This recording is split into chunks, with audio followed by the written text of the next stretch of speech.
Hello and welcome, History of the Netherlands podcast listeners. This is a special episode that we made for the Low Countries website, and we're going to be dropping it as a filler, a placement holder for our usual chronology, given that we've been dealing with some life-changing things lately, moving house, resuming normality. So, kick back, relax, and just let this one brew for a little bit. Enjoy.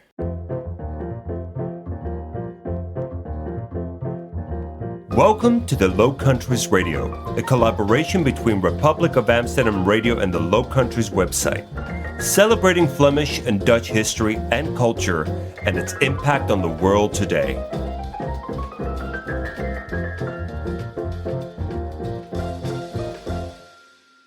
Today, we will be talking about our very favorite thing in the world, beer. The Low Countries are famous for their beers, with the two largest beer companies in the world, Anheuser-Busch InBev and Heineken, being based in Belgium and the Netherlands respectively. Although both countries are renowned for their beer, the styles they are famous for stand in stark contrast to one another. Belgium is known for its darker and heavier brews, often relatively high in alcohol content. Belgian beer also carries a certain mystique to it. Is it made by solemn, robed monks living in the dark silence of an abbey, following an ancient recipe in the same tradition they have been doing for thousands of years? Or perhaps it is brewed by red-hatted gnomes living deep in the Ardennes forest. Some would say that nobody will ever know. Beer made in the Netherlands, on the other hand, is perhaps viewed as less exciting and more known for being, well, Heineken. For many people, there is more to be said about the quality of their marketing campaigns rather than the quality of the actual product. Closer inspection reveals, however, that it was from the northern Low Countries, those areas which make up today's Netherlands, from which the use of hops in beer production was spread into today's Belgium and further on into England. And in fact, most of those centuries-old Belgian beer brands, which we love to drink out of fancy glasses to impress onto our friends how sophisticated our taste is, actually turn out to be from the 20th century, despite what the packaging and the years on the labels might suggest. But no matter how you look at it, the history of beer production and beer drinking in the Low Countries is inextricably linked to the political history of the region, with some historians even arguing that it is due to taxes on beer that the separation between the modern states of Belgium and the Netherlands even exists. So in this episode, we are going to crack open a new keg and pour out a few pint-sized pieces, taking you through the story of beer in the Low Countries. We will see its humble beginnings following the collapse of the Roman Empire as migrants moved into the area, through to the production of beer in monasteries during the Carolingian Renaissance. We'll take a look at how the urbanization of the Low Countries during the 13th and 14th centuries affected brewers, and how the growing power of towns led to government regulations on beer production. We'll investigate how the revolt against the Spanish Habsburgs might have failed were it not for taxes on beer, and we'll ponder on the alcohol-fueled decadence of the 17th century and the associated worries it generated from the somber and sober Calvinist elite. Furthermore, through our beer goggles, we'll explore the re-emergence of Belgium and the Netherlands following the gloom of the Napoleonic Wars into becoming the modern industrial beer-making powerhouses they are today. And since we've got a lot to get through, we invite you, dear listener, to make yourself comfortable, pour a glass of your favorite brew, and come with us on a journey of discovery into beer in the Low Countries. Proost!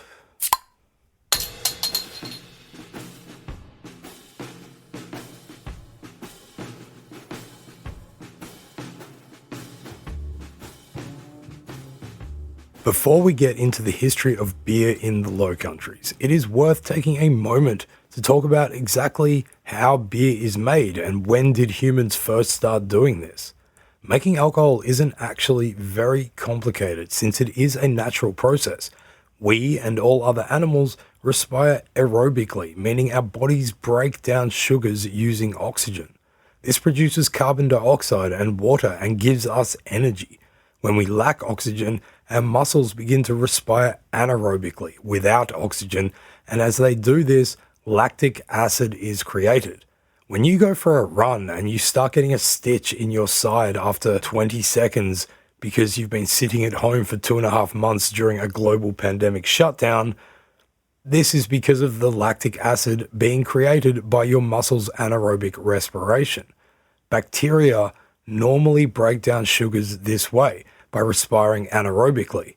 When bacteria are having a stitch while munching on plant-based cells, such as barley or wheat, they produce ethanol, the same way we produce lactic acid when huffing and puffing. Ethanol is arguably the most impactful molecule humans ever accidentally discovered and then spent 10,000 plus years getting drunk off. Essentially, if you smash grains and then cook it in water and leave it sitting around for a few weeks, the natural bacteria around the place will start munching on the sugars, producing ethanol, and then creating a party time.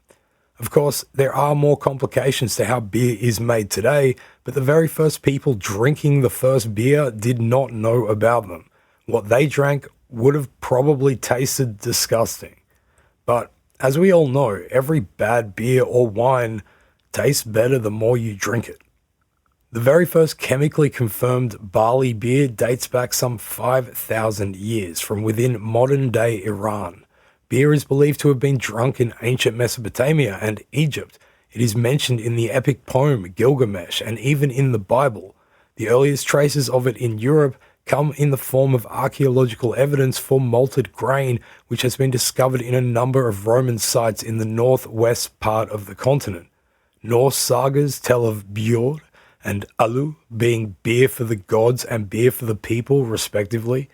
Beer in Europe has long been associated with the Germanic peoples on the far side of the River Rhine, the other side from Rome.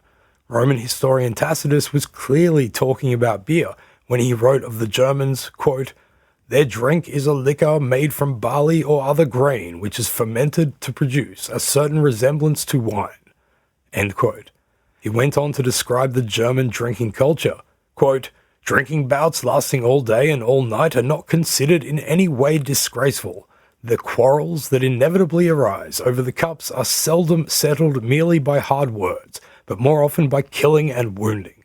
Nevertheless, they often make a feast an occasion for discussing such affairs as the ending of feuds, the arrangement of marriage alliances, the adoption of chiefs, and even questions of peace or war. At no other time, they think, is the heart so open to sincere feelings or so quick to warm to noble sentiments. The Germans are not cunning or sophisticated enough to refrain from blurting out their inmost thoughts in the freedom of festive surroundings, so that every man's soul is laid completely bare. On the following day, the subject is reconsidered, and thus due account is taken of both occasions. They debate when they are incapable of presence, but reserve their decision for a time when they cannot well make a mistake." End quote. Despite being over 2,000 years old, those are words which could probably describe many modern-day business meetings, except for the whole killing and wounding part, one assumes. After the collapse of the Roman Empire, a period of migration, creatively known as the Migration Period, saw countless Germanic peoples and tribes move across the former empire, many heading westwards and finding their way to the sparsely populated lowlands. Beer was being brewed in the region of Namur in today's Belgium by at least the 4th century, if not earlier.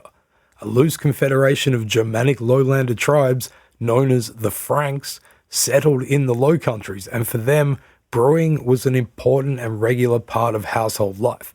Families brewed for their own consumption, with the task often being undertaken by women as part of their regular chores, and beer was consumed with daily meals. So whenever someone from Oregon tells you that Portland is the home of microbrewing, you can tell them that no, that is not correct.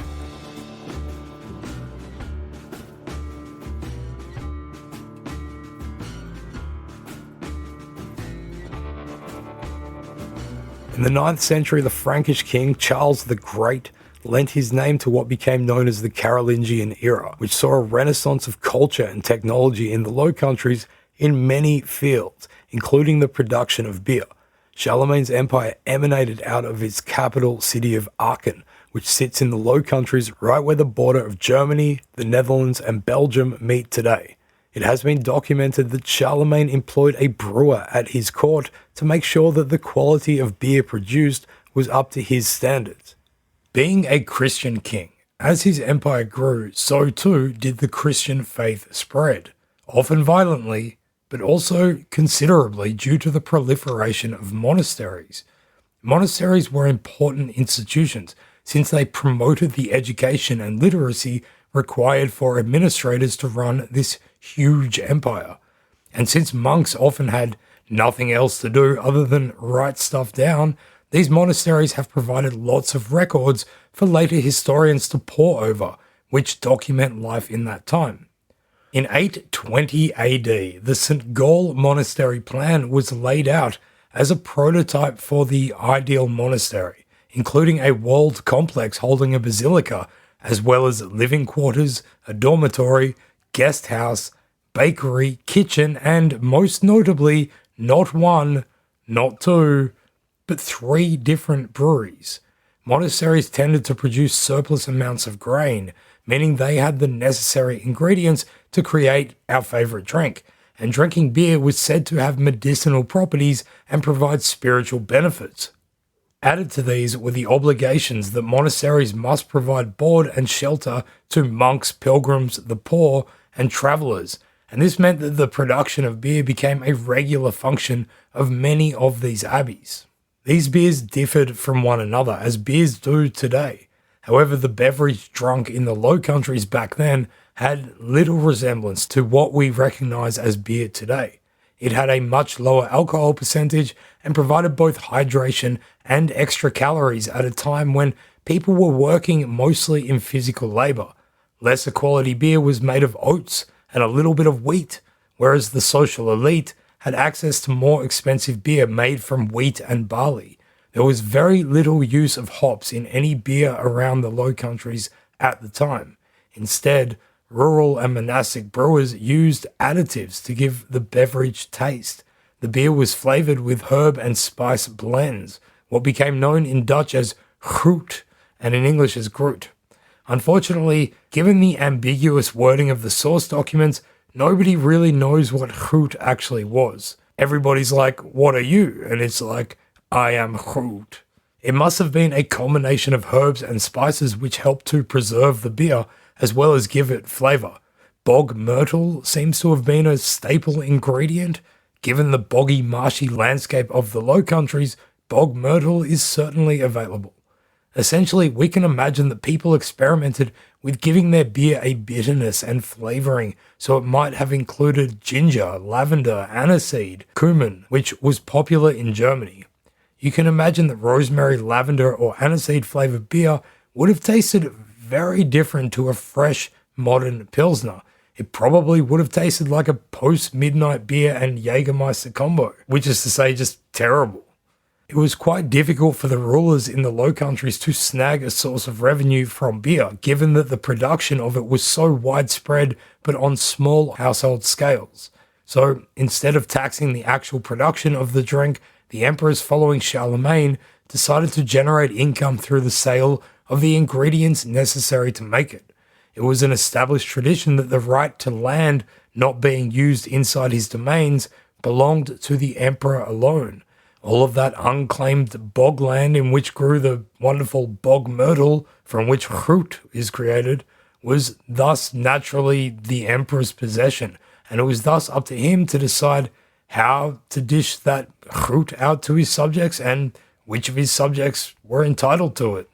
This led to the creation of the so-called grootrecht, the right to sell groot, which was often given to the loyal local citizens or clergy, but which could sometimes be given to entire towns as well, such as Bruges in 1226. Eventually, grootrecht would be controlled by the counts and dukes who ruled the patchwork of territories which made up the Low Countries.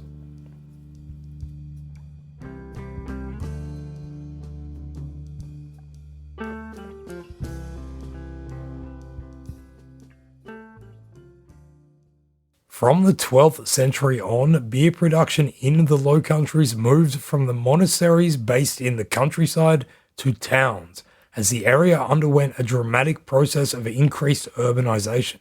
Technological developments in agriculture led to a population surplus, which meant that people who couldn't find work on farms anymore moved into towns. Flanders led the way in terms of urbanization, becoming the most heavily urbanized region of Europe north of the Alps. It was between 1300 and 1500 that towns such as Bruges, Ypres, and Ghent really flourished. Although monastic brewing would not disappear completely, by 1300 the majority of beer production in the region to towns like these. At the beginning of this socio-economic transformation, urban brewers continued making beer in the same manner that they had in the countryside. Brewing in a town, however, is very different from brewing on a farm, given that you don't have to worry about the whole, running a farm thing. Instead, people could specialize on their trade and focus solely on the production and sale of their beer. Setting up a brewing operation in a town presented its own unique challenges, however, which would end up impacting the physical development of the brewing towns themselves. First of all, you needed to have space for all of the kettles and brewing equipment, and in these physically small towns, which were often hemmed in by walls, with rapidly growing populations, space was at a premium. This would sometimes lead to cooperation between brewers, such as sharing brewing equipment or the spaces to process the ingredients. Any industry that used fire presented a huge risk in cramped medieval towns, which were primarily built out of wood. And breweries, which require boiling vast quantities of liquid and grain, certainly needed furnaces. Regulations were often introduced which tried to limit the risk that breweries pose, requiring the use of wood instead of straw in their fire, and that the buildings be constructed from stone, often being clustered together in a specific section of town, meaning if one of them burnt, all of them burnt, so they all had to work together in making sure nobody went up in flames. Breweries also required access to water, both for creating the drink as well as using it as access to the trade and shipping routes via which ingredients were delivered and beer was distributed. As such, most breweries were located on riverbanks or by canal sides, and that is why in so many Dutch and Belgian towns, such as Ghent, Amsterdam, and The Hague, you will find a brouwersgracht or a brewer's canal. All of this taken together accelerated a full transition from homebrewing and small-scale monastic industry to large commercial operations, which in turn made it easier for the authorities to make sure they were getting their share of the tax revenues being generated by the fact that everybody drank beer. Towns would soon drop goedrecht altogether and simply charge an excise tax on the production of beer, and by 1580, homebrewing was banned completely in Holland.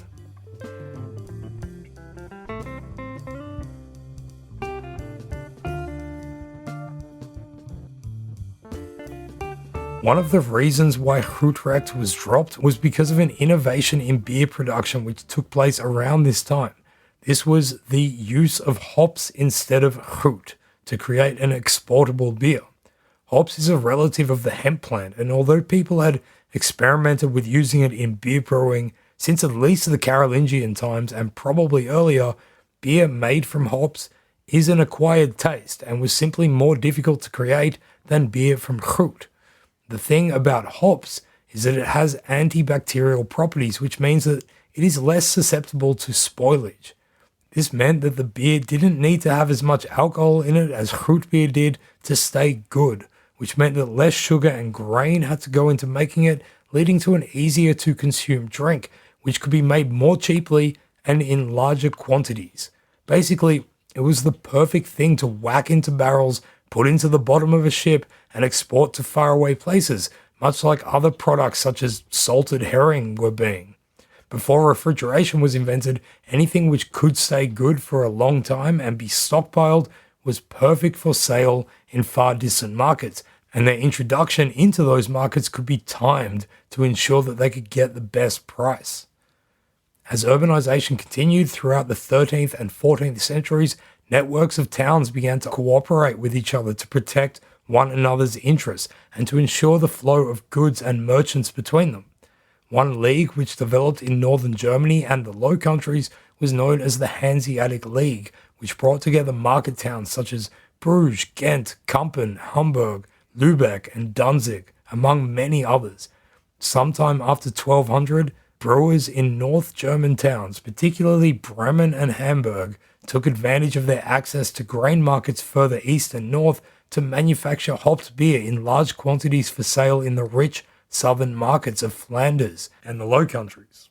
Beer from Bremen is mentioned in documents in Bruges in 1252 and in Groningen in 1372, but eventually all beer imported from northern Germany became known as Hamburg beer. Hamburgers and beer. It's still a fantastic combination. The local brewing industry was displeased with the introduction of all this foreign hopped beer in Holland, and the Count, William III, wasn't exactly stoked with it either, given that he couldn't make any money from this Hamburg beer. The foreign product was even briefly banned, a move that proved to be so unpopular with the thirsty Dutch people that it was quickly rescinded. In 1323, however, it was proclaimed that all beer being brought into Holland from Hamburg was subject to an import toll which had to be paid in Amsterdam, and that in the rest of Holland it was only permitted to drink locally made beer. In the book A History of Beer and Brewing, Ian Hornsey estimates that around 1350 over 15% of the income the Count of Holland received from the Amsterdam region alone came from this beer toll, which is a huge amount. The quantities of beer coming in were vast, with Richard Unger in his book Beer in the Middle Ages and the Renaissance suggesting that throughout the second half of the 14th century, 5,600 tons of beer were moved between Hamburg and Amsterdam each year, almost half of Hamburg's entire yearly production.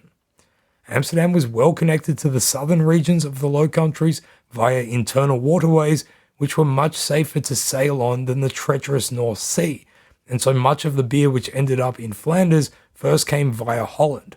Hopped beer was more expensive than locally made Groot beer, meaning that in the flourishing Flemish towns, the Hamburg beer became a luxury product, whereas ales made with Groot became the poor man's drink.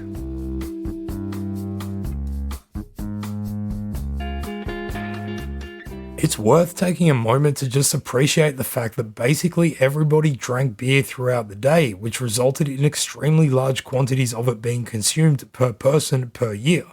Unger provides a bunch of data detailing beer consumption in various towns throughout the Low Countries and Germany, which suggests that in the late 14th century, probably around 300 litres of beer was consumed per person per year, with that number rising throughout the next century and leveling off in the 16th century. That's roughly a litre of beer per person per day, which is almost 4 times the amount that people drank in the Netherlands in 2018. And if you've been to the Netherlands, then you would know that people here really like drinking beer. So just keep this in mind. Men, women, children, everybody drank beer. The Count of Holland was not content with just making money from the toll on Hamburg beer, which had to be paid in Amsterdam. He wanted to create an industry in Holland which was capable of competing with this German beer. So in the 1320s, it became permitted for brewers in Holland to use hops rather than Groot. Excise taxes were introduced for both the consumption and production of beer brewed with hops to ensure that the flow of money coming into the Kommetal coffers remained steady. As the 14th century drew to a close, 3 towns in Holland emerged as the key centers for beer production: Delft, Gouda, and Haarlem. It had taken a while to catch up to their German counterparts, but as more and more breweries opened, those towns began producing hopped beer in large enough quantities and at high enough quality that they could compete against them. As Holland grew in power, its merchants began flexing their muscles, even fighting and winning a piratical privateering war against the Hanseatic League that ran between 1438 and 1441.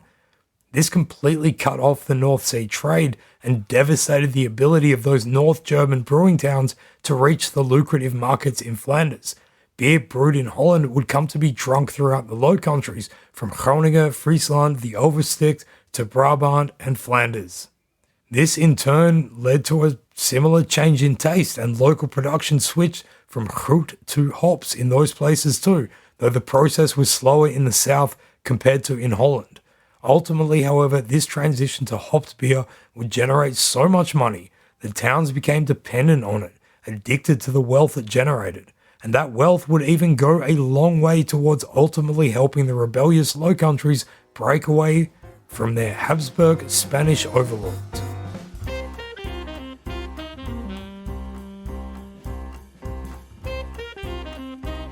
In their article, How Beer Created Belgium and the Netherlands, historians Koen de Koning, Elena Pullmans, and Johan Svinnen present an argument which draws a direct line between the consumption of beer in the Low Countries to the very formation of the nation-states of the Netherlands and Belgium.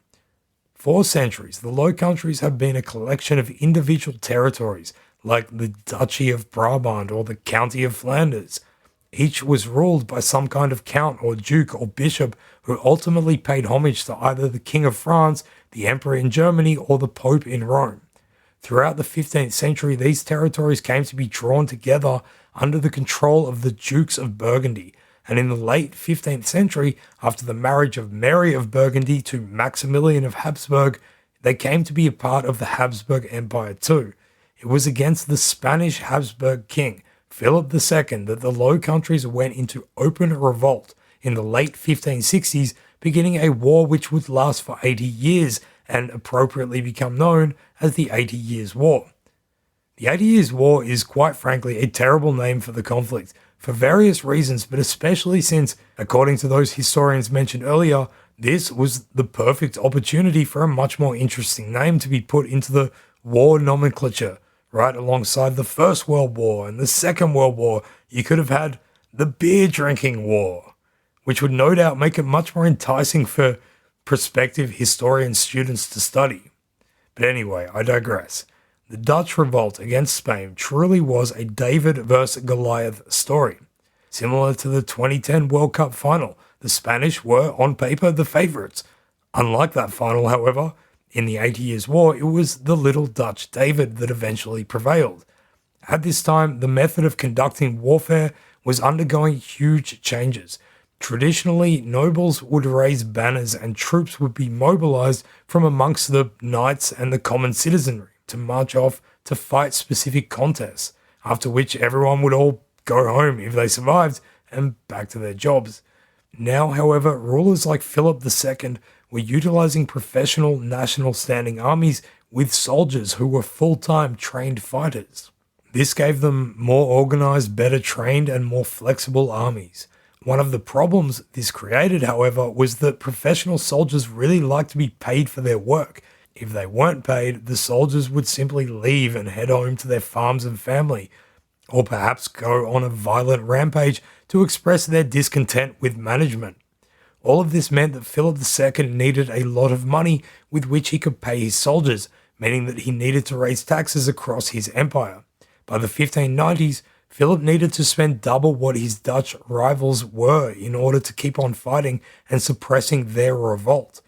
Philip became known in Spanish as Philip the Prudent, which is pretty strange considering that during his reign, Spain would go bankrupt multiple times. This war against the Low Country rebels/freedom fighters was his main expense. Philip's failure to pay his soldiers stationed in the Low Countries had disastrous consequences for the people living there. The so-called Spanish Fury, which denotes an early phase of the 80-year-long conflict, often represented marauding, unpaid Spanish soldiers who had deserted and decided to go about violently looking for some cheese to eat. The most famous occasion was when around 3,000 Antwerpers were killed by such angry, hungry, and violent troops. Despite the economic upper hand they held, the Dutch rebels also had costs of their own, and in the early days of the independence movement, they too struggled to pay their soldiers. The rebellion relied on old-school methods of getting money, like begging it off rich and powerful people, stealing it from poor people, and taking church land and property. Some towns in Holland, like Amsterdam, were quite late in joining the rebellion, but when they did, the northern countries were able to organize a bit better. Holland was the first province to really put its financial weight into defeating Spain. Indeed, throughout the period of rebellion, Holland would contribute about 60% of the total tax revenue of the emerging Dutch Republic. And where did Holland get this tax money? Well, you probably guessed it. A lot of it came from beer.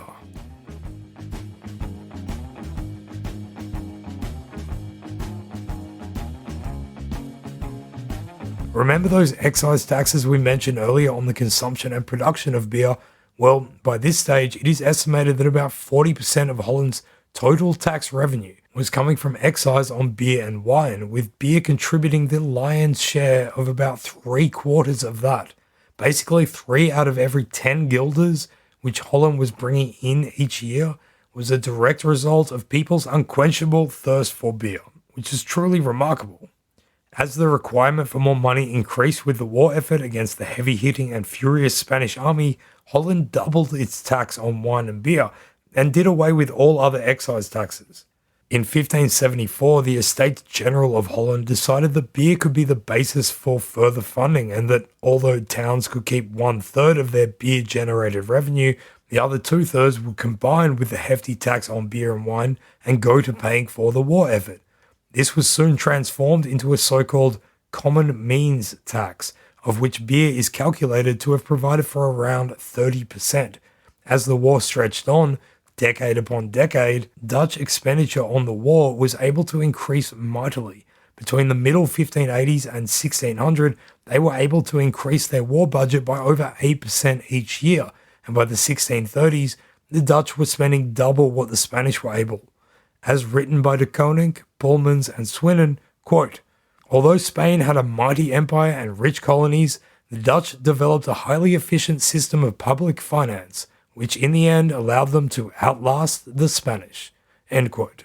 That highly efficient system of public finance relied so heavily on beer that over the course of the revolt, it is estimated that it accounted for 18% of the general war expenditure, making beer the single most important commodity to fund the fight against Spain. Indeed, the Dutch drank themselves to victory. Now that is Dutch courage. So what has this got to do with the existence of Belgium and the Netherlands?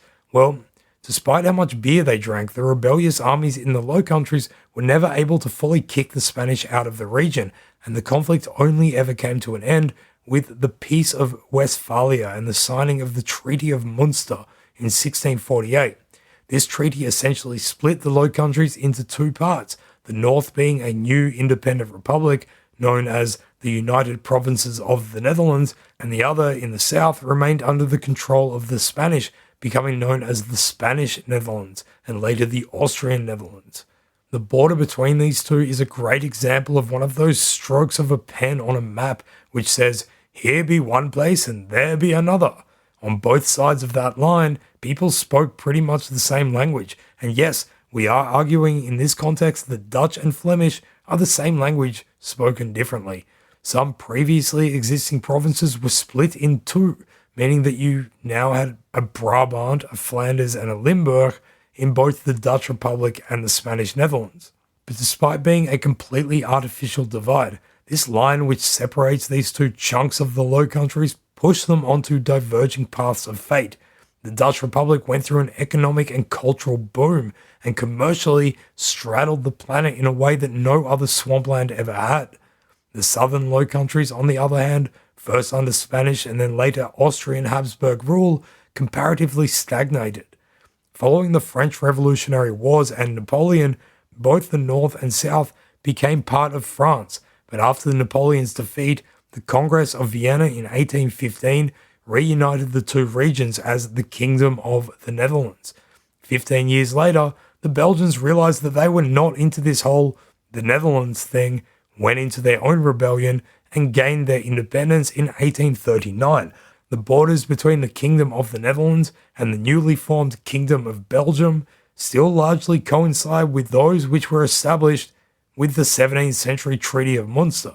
So it is that the existence of Belgium and the Netherlands today can be traced back to the treaty which ended the war, which was funded by taxing those thirsty, rebellious, beer-drinking Dutch.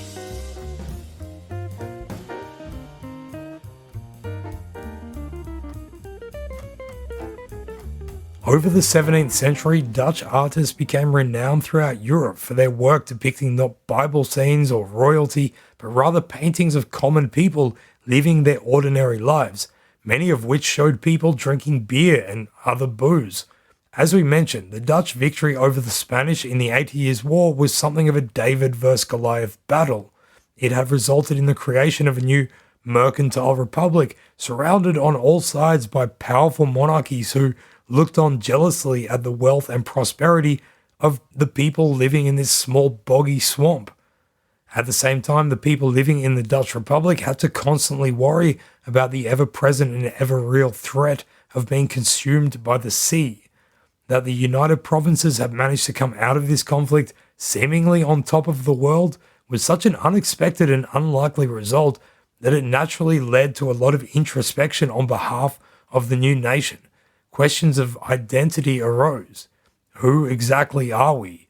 How did we manage to do all this? And perhaps most importantly, how long is this all going to last?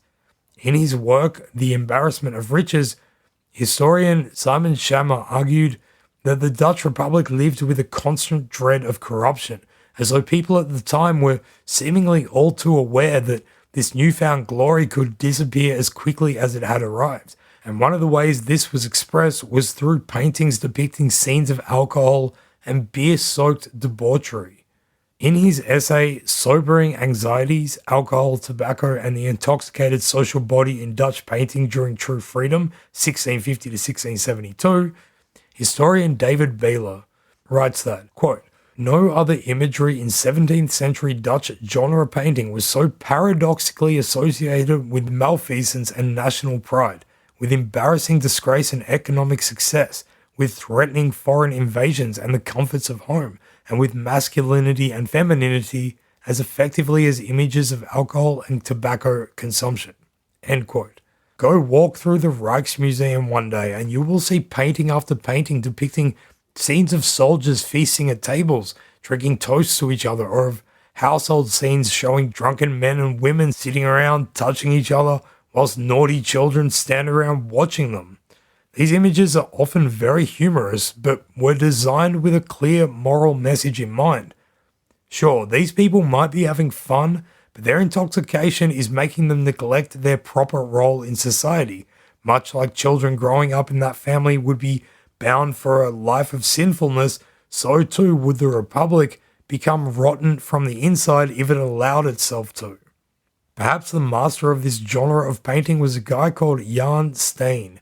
Born in Leiden in 1626, Steen's family were Catholic brewers living in the officially Calvinist Dutch Republic. Steen studied at Leiden's Latin school before going to the University of Leiden. He started a painters guild there before moving around the Netherlands, spending time in Delft, where for a while he ran a brewery. He went to The Hague and he also was in Haarlem for a bit.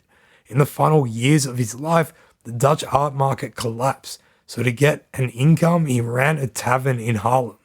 Jan Steen was a man who had spent his life living with, looking at, and serving drunk people. This is perhaps why, despite actually having a wide range of styles in his repertoire, it is those sort of genre paintings we were talking about by which we most remember him today. Since audio isn't the greatest medium for looking at a painting, let me just briefly describe a few to give you a sense of the scenes which Steen recorded.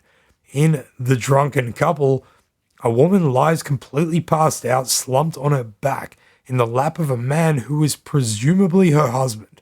He sits there with a glass in his hand, eyes squinting, face red, mouth half open, looking like he's no doubt trying to say something really witty and intelligent, but completely lacking the ability to do anything after having had about 10 drinks too many. I know the feeling. Directly above his head is a drawing of an owl, which at the time was a symbol of stupidity and vulgarity due to the fact that they are pretty much blind during the daytime. It's fitting because the guy in this painting is also well and truly blind. So much so, in fact, that he's completely unaware of the 3 people who are at that moment rummaging through their house, stealing their stuff. It's pretty clear that when this couple wake up the next morning, their terrible hangover is going to be made all the worse when they realize they've been robbed. In another painting called In Luxury, Look Out, Stein depicts another messy household scene gone terribly wrong. The only word to describe this painting is pandemonium. We're in the middle of what has clearly been a raging party. In the center of the party sits a young woman with a relatively low neckline, smiling and staring brazenly out at the viewer. A jug of wine dangles from her right hand with a glass of red wine in her left, placed right on the crotch of a guy sitting next to her. This guy has his leg draped over her, but he's distractedly looking up at an older woman over his left shoulder, as she tugs at his sleeve, waving her finger and talking to him. A guy who is presumably that lady's husband stands behind them, reading from a book while a duck sits on his shoulder. A young lad is then playing the fiddle, looking across the room at some kids who are sat around a table. These kids are running amok as the woman who is presumably the head of the household and is no doubt supposed to be looking after them has passed out, probably from too much drink. One of the kids is stealing money from a purse while another is smoking from a pipe, and a baby is looking out from its chair at an open barrel of beer which is draining onto the floor. A dog is standing on the table taking advantage of the fact that chaos reigns supreme and is helping itself to a pie. Fair enough. The floor looks like a pigsty with pretzels, a hat, and other junk scattered all over the place. And it is quite literally a pigsty because there's also a pig with the tap of the beer keg wedged in its jaws. At the very top of the painting is a monkey playing with a clock and stopping it from running. Quite honestly, it's hilarious, but the message is so clear. It's okay to have fun and enjoy the good times, but don't take it too far, otherwise chaos will ensue. It is beyond the scope of this podcast to go too far down the rabbit hole of these Dutch genre paintings, but we just wanted to give a taste of some of the depictions of alcohol during this unique period in Dutch history. These household scenes depicted an anxiety which went deeper than just worrying about what was happening inside the house, but rather what was happening to a new nation at large. To once again quote David Baylor, quote, "The unpredictability of an intoxicated individual not only equated the accused to that of an immoral, illogical, and animalistic being, but it also threatened society." End quote. And perhaps this anxiety was justified, since in 1672 the Netherlands would indeed be invaded by pretty much all of its neighbours with the so-called rampjaar, or Year of Disaster. The associated economic downturn from this war saw the collapse of the Dutch art market, which was what forced Jan Steen to spend his last years working in that tavern in Haarlem. Judging from his paintings, however, we think he probably would have enjoyed it, or at least been able to make some nice psychoanalytical observations being surrounded by the people he clearly already knew so intimately. Drunks. What followed was a period of decline for the beer industry in the Netherlands. Products such as coffee, tea, and cocoa began to arrive in the Low Countries in the 17th century. At first, they were very rare and often used as medicine rather than something to sell to consumers. As colonialism ramped up throughout the 18th century, however, prices of these items dropped markedly, making them more affordable. They did still have a luxury aspect to them and attracted people to trendy new establishments like coffee houses. Also, the rise in popularity of spirits such as Geneva, which traveled better on ships, only added to the woes of beer brewers. All of this could be a podcast in and of itself, but suffice it to say that the heavily taxed beer brewing industry suffered a dramatic decline over the next 2 centuries as it struggled to compete in this new era.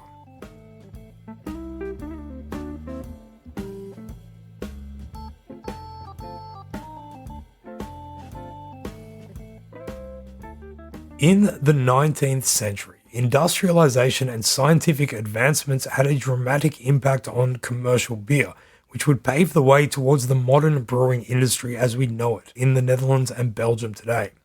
In 1876, a book by French chemist Louis Pasteur was published called Études sur la bière, or in English, Studies on Fermentation.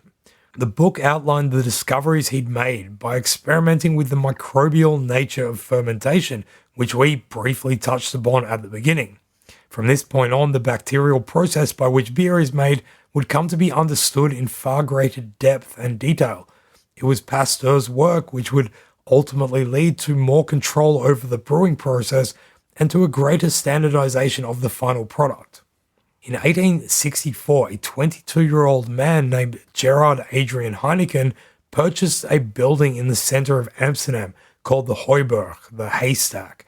This had been a brewery since the 15th century. Within a decade, he had hired a student of Louis Pasteur to develop a bottom fermenting yeast for him, and it was from this that Heineken Brewing Company was born. Within a couple of decades of its founding, Heineken beer had won several awards which were prominently and proudly displayed on its label and continue to be so today. The original Heineken beer was most likely dark in color, similar to a German Dunkelbier. The blonde Pilsner-style Heineken didn't arrive until 1877, 2 years after that first award, which brings us to what we feel is perhaps the most interesting aspect of how we perceive beer from the Low Countries today. We love to imagine, and it is frequently implied to us through marketing, that the beer we are drinking from the Low Countries is old, that it is steeped in a history of the same ancient recipes which robed and barefoot monks have been dusting off and passing down from generation to generation since the Middle Ages. As we mentioned at the start of the episode, the two largest beer companies in the world are Anheuser-Busch and Heineken. Their acquisitions of small breweries in the Low Countries over the last half century, and particularly the last 20 years, have been coupled with the successful creation of a sense of tradition connected to those local beers. The beer recipes themselves, however, not that old. In fact, to our surprise, Heineken as it stands is one of the oldest going around. This is no doubt going to be hotly disputed by beer nerds, but the oldest continually existing beer in the Netherlands today is Amstel Bock beer from 1872. Amstel, by the way, is a brand which is today owned by Heineken. What about Belgium's oldest beer then? Well, Westmalle Trappist beer dates back all the way to 1922. Chimay, with their sweet and identifiable little chubby, antique-feeling bottles, is from 1948. In fact, most Abbey beers date from after World War II. So too does Leffe Blonde, despite the fact that every Leffe bottle has Anno 1240 printed prominently around the neck. Duvel, in its current form, is from the 1960s. Even Hoegaarden, or as Australians call it, Hoegaarden, a beer and village known for their wheat beer, is from 1966. And though it is impossible to pinpoint the exact oldest beer in the country, there are only a few contenders, such as De Troc Lambic Faro or Lindemans Far, that supposedly date back to the early 19th century. Trappist beer is the heralded and exclusive label of beers that must be brewed under certain conditions, including the supervision by at least one Rijie-Dijk Trappist monk. Trappist monasteries, which are first recorded as starting in the latter half of the 17th century, would have brewed beer like pretty much everyone else. Today, there is a notion that Trappist beer is based on this deep sense of history and tradition, centuries-old quality control, and a standardization that's stood the test of time. Well, the International Trappist Association, which oversees this strict adherence to antique legacy, is from 1997. People have cats that are older than that.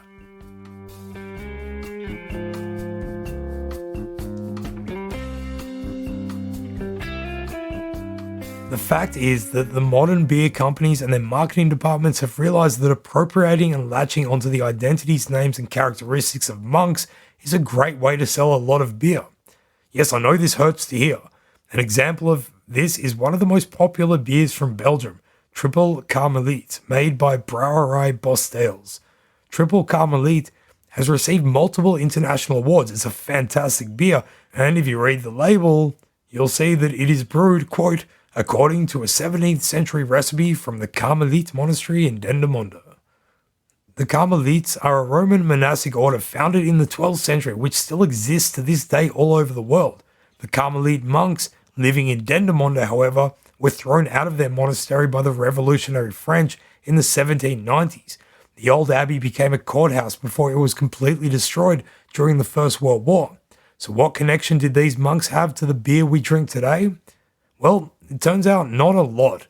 In 1996, the Bostel's brewery from Buchenhout, Flanders, which today of course is owned by InBev, began to make a triple beer. Anton Bostels, the owner and founder, said of it, quote, "We came up with the idea of a multi-grain beer in 1993, just like multi-grain breads. We researched it for 3 years but hadn't come up with a name. By chance, I found a book about breweries in the region and my eye was drawn to a 1679 recipe from the Carmelite monastery in Dendermonde. I looked and it contained the same grains that we had used in our test beer and for 90% it was the same formula." End quote. That is some chance. What a lucky find. Such a marvelous coincidence, allowing Bostels to make that connection and state that the beer born in the 90s had solid foundations in the 17th century. Not only that, but 90% the same formula seems like not enough. I've just Googled and discovered that human beings contain 90% the same DNA as cats. According to that logic, humans are cats. To summarize, as delicious as they are, Dutch and Belgian beers as we know them today are simply not as authentically and unchangingly old as their marketing likes to imply. And there is absolutely nothing wrong with that at all. Beer production is ancient, and the beers we enjoy today are a result of a long line of brewing heritage, no matter the difference in the end product over history. That we have been able to devise technologies and recipes to constantly make changes and improvements to beer is a testament to how long we have been at it and how innovative and experimental we are. Dutch and in many opinions, especially Belgian beers, are high quality beverages.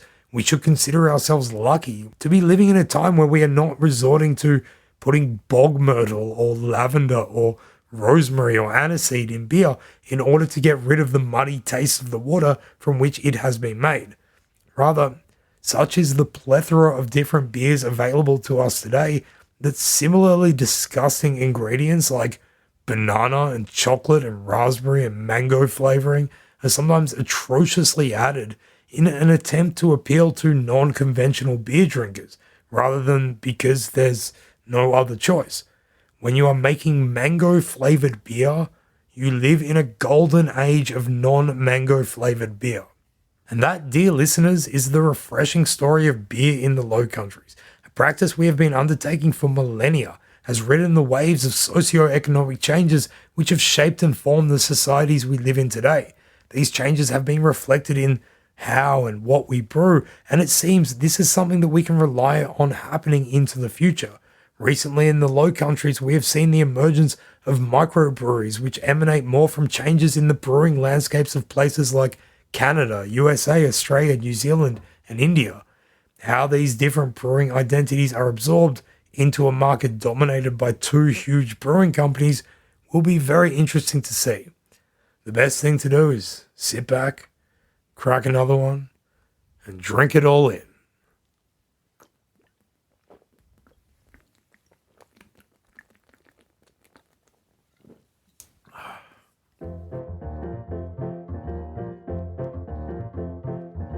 Do you want to know more about Flemish and Dutch history and culture? Visit www.the-low-countries.com. This podcast is made by Republic of Amsterdam Radio.